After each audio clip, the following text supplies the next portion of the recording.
আসসালামু আলাইকুম viewers, welcome to my channel. আমি কাউসারা নুপুর আজ নিয়ে এসেছি এক হেলদি স্যুপের রেসিপি। আজ আমি আপনাদেরকে খুব সহজেই কিভাবে ঘরে হেলদি চিকেন স্যুপ করা যায় এবং সেটা কিভাবে ডায়েটে হেল্পফুল হয় সেই রেসিপিটা আপনাদেরকে দেখিয়ে দেব। আসুন দেখে নেই এই সহজ রেসিপিটি।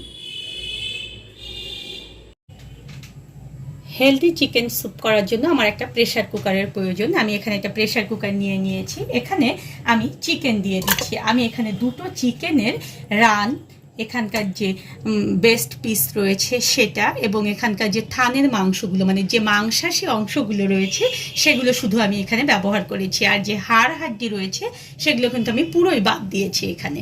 এখন এর মধ্যে আমি কয়েকটা গোলমরিচ দিয়ে দিলাম। আমি কিন্তু এখানে আজকে হেলদি স্যুপ তৈরি করছি, তাই এখানে আমি কোনো তেলের ব্যবহার করব না। এখানে আপনারা যদি চান তাহলে কিছুটা অলিভ অয়েল ব্যবহার করতে পারেন। আমি এখানে হাফ চা চামচ পরিমাণ দেখুন লবণ দিয়ে দিলাম।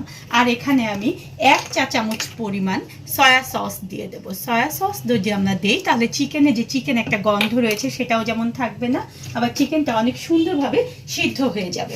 আমি এখানে কিছুটা আদা বাটা দিয়ে দেবো। আমি 1 টেবিল চামচ পরিমাণ আদা বাটা এখানে দিয়ে দেবো। যে কোনো মশলাই কিন্তু হেলদি একটা মশলা, কারণ যে কোনো মশলাই কিন্তু ফ্যাট বার্ন করতে হেল্প করে।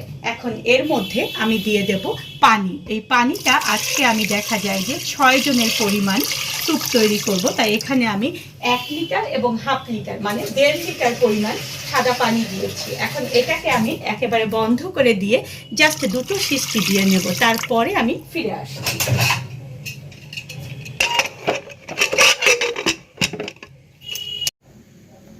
চিকেনটা সিদ্ধ হতে হতে আমি এখানে যে ভেজিটেবলগুলো ব্যবহার করব সেই ভেজিটেবলগুলো আমি দেখুন যে কেটে নিচ্ছি। আমি এখানে কিছু পেঁয়াজ কলি নিয়েছি। এই পেঁয়াজ কলিটা কিন্তু আমাদের দেশে দেখা যায় সারা বছরই পাওয়া যায়। আমরা যদি খুব সহজে বারান্দায় এবং ছাদে এগুলো লাগাই তাহলে দেখা যায় যে এগুলো কিন্তু খুব সহজেই বারান্দায় কিংবা ছাদেই হয়ে থাকে। এগুলো আগে আমি এভাবে করে কেটে নিচ্ছি। আর আমি এখানে একটি গাজর ব্যবহার করব। গাজর যদি দেওয়া যায় তাহলে সবুজ এবং লাল দিয়ে খুব সুন্দর কালারফুল হয় স্যুপটা। আর যখন কোনো কিছু দেখতে ভালো লাগে তখন কিন্তু দেখা যায় যে সেই জিনিসটা খেতেও ভালো লাগে।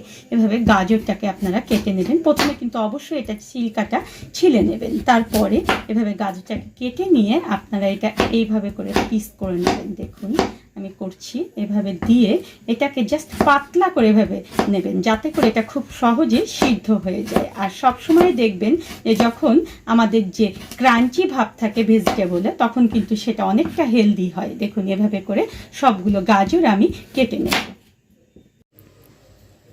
চিকেনগুলো সিদ্ধ হওয়ার পরে এটা থেকে আমি পানি ঝরিয়ে নেব। আর সেজন্য আমি এখানে একটা স্ট্রেনার নিয়েছি এবং যে পাত্রটায় আমি স্যুপ রান্না করব সেই পাত্রটার উপরে স্ট্রেনার বসিয়ে দিয়ে আমি এভাবে করে পানিগুলো নিচে ঝরিয়ে নিয়েছি এবং এখানে চিকেনগুলো রয়েছে। এখন এই চিকেনটাকে আমি জাস্ট একটু সরিয়ে রাখবো হালকা। এটা ঠান্ডা হলে তারপরে এটাকে আমি সুন্দর মতো হাড় হাড্ডি থেকে ছড়িয়ে নেব। এখন এর মধ্যে আমি আমার যে গাজরগুলো কেটে রেখেছিলাম সেটা দিয়ে দিলাম। দেখুন এই গাজরগুলো কিন্তু সিদ্ধ হতে একটু সময় লাগবে, সে কারণে আমি এখানে পানির মধ্যে গরম একটা যে আমার স্টকটা বের হয়েছে তার মধ্যে দিয়ে দিলাম। এর মধ্যে আমি 2 টেবিল চামচের মতো লেবুর রস দিয়ে দেবো। লেবুর রস যদি দেওয়া যায় তাহলে চিকেনের মধ্যে একটা লেমন ফ্লেভার আসবে এবং এই কারণে আমাদের চিকেনে একটা গন্ধ যে থাকে সেটা কিন্তু আর লাগবে না। এখন এর মধ্যে আমি আবার 1 চা চামচ পরিমাণ সয়া সস দিয়ে দেবো। সয়া সস দিলে দেখা যায় যে কোনো স্যুপ কিংবা সালাদের ফ্লেভার যেমন সুন্দর হয় তেমনি এর টেস্টটাও কিন্তু অনেক গুণ বেড়ে যায়। এরপর আপনারা দেখে নেবেন যে এখানে আর আমাদেরকে লবণ দিতে হবে কিনা। যদি লবণ না দিতে হয় তবে এই অবস্থায় এটাকে আমরা চুলায় বসিয়ে রাখবো, আগে চুলাটা জ্বালাবো না। এরপর আমরা চিকেন থেকে চিকেনের হাড়গুলো আলাদা করে শুধু মাংসটা নিয়ে নেব। চিকেনগুলো আমার একটু ঠান্ডা করতে হবে, নইলে কিন্তু এখান থেকে যে হাড় হাড্ডিগুলো আমরা ছড়িয়ে নেব সেটা কিন্তু অনেক গরম। দেখুন চিকেনগুলো যখন ঠান্ডা হবে ঠিক এভাবে করে আমরা এখান থেকে মাংসগুলো খুলে নেব এবং এগুলোকে যতদূর সম্ভব আমরা একেবারে ছোট ছোট করে নেব। দেখুন এভাবে করে ছোট ছোট করে নেব। এখন এর মধ্যে আমি একটা বাটি নিয়ে নিয়েছি এবং আমি 4টি ডিম থেকে হোয়াইট অংশটা শুধু এখানে নেব। আমার যে কুসুমটা সেটা কিন্তু আমি নেব না। কুসুমে দেখা যায় একটা কুসুমের মধ্যে কিন্তু দেখা যায় 50 ক্যালোরি থাকে, আর একটা হোয়াইট অংশের মধ্যে থাকে 25 ক্যালোরি।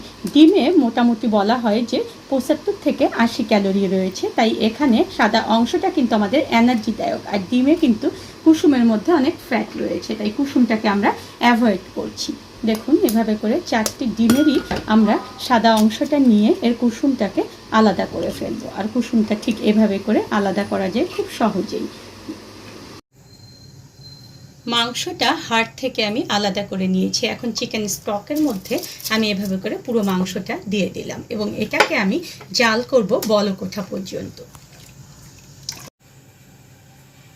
চিকেন স্টকটা বলক ওঠার আগেই আমি এখান থেকে কিছুটা চিকেন স্টক তুলে নেব, কারণ এতে করে একটু ঠান্ডা হয়ে যাবে আমার চিকেন স্টকটা, আর সেখানে আমি আমার কর্নফ্লাওয়ারটা গুলিয়ে নিতে পারবো। কারণ গরম চিকেন স্টকের মধ্যে যদি আমি কর্নফ্লাওয়ারটা গুলিয়ে নেই তাহলে দেখা যায় যে আমার কর্নফ্লাওয়ারটা দলা হয়ে যেতে পারে। তাই এখান থেকে গাজরগুলো আর চিকেনগুলো বাদ দিয়ে শুধুমাত্র একটু স্টক আমি দেখুন এভাবে তুলে নিলাম এবং এটাকে আমি ঠান্ডা হতে দেব। তার মধ্যে আমার এই স্টকটা বলক চলে আসুক। চিকেন স্টকটা দেখুন ঠান্ডা হয়ে গিয়েছে। এখন এখানে আমি 3 টেবিল চামচ পরিমাণ কর্নফ্লাওয়ার দিয়ে দিচ্ছি এবং এটাকে আমি খুব সুন্দর করে আগে মিলিয়ে নেব। কারণ কর্নফ্লাওয়ার যদি ভালো করে এভাবে করে আমরা মিলিয়ে না নিই তাহলে গরম স্টকে যখন আমরা দেব এটা কিন্তু দলা হয়ে যাবে। এখন এটাকে এভাবে করে মিলিয়ে আমি রেখে দিলাম। আর আমার ডিমের যে সাদা অংশগুলো 4টা রয়েছে সেটাও আমি ভালো করে এভাবে করে গুলিয়ে নেব। এখন এদিকে দেখি যে আমার চিকেন স্টকটা হয়তো বলক চলে এসেছে। চিকেন স্টকটা দেখুন বলক চলে এসেছে। এখানে আমি কিছুটা আদা কুচি দিয়ে দিচ্ছি। এই আদা কুচি দেওয়ার কারণে এখানে খুব সুন্দর একটা ফ্লেভার আসবে। এখন আমি যে কর্নফ্লাওয়ারটা নিয়েছিলাম সেটা আমি খুব ধীরে ধীরে এখানে দেব এবং এভাবে করে নাড়তে থাকবো যাতে করে এটা দলা হয়ে না যায়। দেখুন এভাবে করে দিয়ে দিয়ে আমি এটাকে নেড়ে একটা বলক তুলে নেব। চিকেন স্টকের মধ্যে আমি কর্নফ্লাওয়ারটা দেওয়ার কারণে এটা কিন্তু বলক ওঠা বন্ধ হয়ে গেল। এখন এভাবে করে দেখুন যে এটাকে নেড়ে একটা বলক তুলে নিতে হবে আগে। বলক চলে এসেছে। এখন আমি যে পেঁয়াজের কলিগুলো কেটে রেখেছিলাম দেখুন সেগুলো আমি এর মধ্যে মিলিয়ে দিলাম। এখন আমার যে হোয়াইট অংশ রেখেছিলাম, আমার যে ডিমের গুলিয়ে রেখেছিলাম সেটাকেও এভাবে আমি ধীরে ধীরে দেখুন যে দিচ্ছি এবং এটাকে নাড়তে থাকতে হবে, নইলে কিন্তু দেখা যায় ডিমের সাদা অংশও একেবারে দলা হয়ে যাবে এবং এটাকে কিন্তু খুব দ্রুত নাড়তে হবে। দেখুন কি সুন্দর হয়ে গেল এভাবে হোয়াইট অংশ দেওয়ার পরে। দেখেছেন স্যুপের কালারটাই কিন্তু চেঞ্জ হয়ে গেল। এই অবস্থায় এসে এখন আমি এখানে গোলমরিচের গুঁড়ো দিয়ে দেব। গোলমরিচের গুঁড়োকে কিন্তু বলা হয় যে একেবারে অ্যান্টিব্যাকটেরিয়াল একটা উপাদান এবং এটা কিন্তু প্রচুর হেল্পফুল আমাদের ডায়েটের জন্য। এটা কিন্তু রোগ প্রতিরোধ ক্ষমতা অনেক বাড়িয়ে দেয়। এর মধ্যে ক্যালসিয়াম ম্যাগনেসিয়াম রয়েছে প্রচুর পরিমাণে। আর কেউ যদি এটাতে একটু মিষ্টি ভাব নিয়ে আসতে চান অবশ্যই কিন্তু এখানে চিনি ব্যবহার করা যাবে না। আমি এখানে কিছুটা মধু দিয়ে দিচ্ছি, কিন্তু অনেকেই দেখা যায় যে এখানে একটু মিষ্টি মিষ্টি ভাব নিয়ে আসতে চান, তাই এখানে আমি 1 টেবিল চামচ পরিমাণ মধু দিয়ে দিলাম। এই তো হয়ে গেল কিন্তু আমার স্বাস্থ্যসম্মতভাবে চিকেন স্যুপ তৈরি করা। দেখুন কত সহজ এটা হয়ে গেল। খুব সহজেই দেখুন যে আমার হেলদি একটা স্যুপ হয়ে গেল এবং এটা কিন্তু ডায়েটে খুবই হেল্পফুল। আমরা এখন এটাকে ঠিক এভাবে পরিবেশন করব এবং এটা কিন্তু আমরা খুব সহজেই 1 বোল খেয়ে নিতে পারবো রাতের বেলা ডিনার হিসেবে।